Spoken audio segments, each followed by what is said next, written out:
மீனாட்சி சுந்தரம் புத்தம் புதிய நெடுந்தொடர் நமது கலைஞர் தொலைக்காட்சியில் காண தவறாதீர்கள். அடுத்து என்ன செய்ய போறோம்னு வழி தெரியாம எப்பவும் நாங்க உங்க முன்னாடி தான் வந்து நிப்போம்.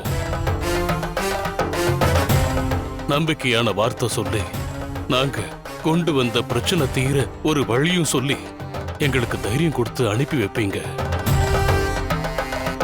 ஆனா இன்னைக்கு நீங்க நம்பின ஒரு விஷயம் உங்களையே கைவிட்ட மாதிரி தளர்ந்து போய் நிக்கிறீங்களே சாமி. உங்களுக்கு எப்படி ஆறுதலும் தைரியமும் சொல்றதுன்னு எங்களுக்கு தெரியல சாமி. அப்படின்னா முழு சக்தியோட ஐம்பொன் சிலை திரும்பவும் நம்ம கோயிலுக்கு வந்துருமா சாமி? எந்த தடையும் இல்லாம கும்பாபிஷேகம் நடந்துருமா சாமி? அப்படி கும்பாபிஷேகம் நடந்துட்டா நம்ம கதி என்ன ஆகுறது சாமி? ஆமா சாமி, தம்பி சொல்றபடி எப்பவோ திருடி வித்த ஐம்பொன் சிலை முழு சக்தியோட திரும்பவும் கோயிலுக்கு வந்துட்டா நம்ம நிலைமையெல்லாம் என்ன சாமி ஆகும்? இந்த பூமியில நீங்களும் நாங்களும் இருந்ததுக்கான எந்த ஒரு தடையுமும் இல்லாமலே அழிஞ்சு போயிடுவோம்ல. ஜமீன் வீடு இடுகாடா மாறிடும். எங்க குலமே நாசமா போயிடும் சாமி. அப்படின்னா நம்ம சகப்தமே முடிய போகுதா?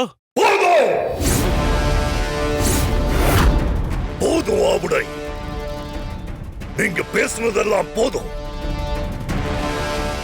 இனி நீங்க சொல்ற ஒரு வார்த்தைய கூட என்னால கேட்க முடியாது.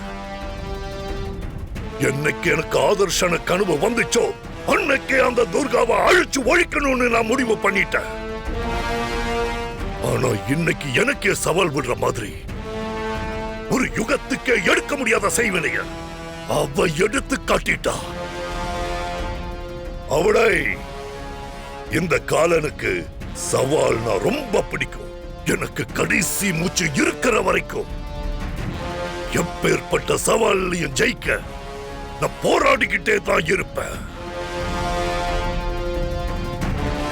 ஐம்பொன் சிலைய திரும்ப வர வச்சு கோவில் கும்பாபிஷேகத்தை நடத்தி காட்டிடுவேன் தானே அவ எனக்கு விட்டிருக்கிற சவால். அந்த சவால்ல நான் ஜெயிச்சு காட்டுறேன்.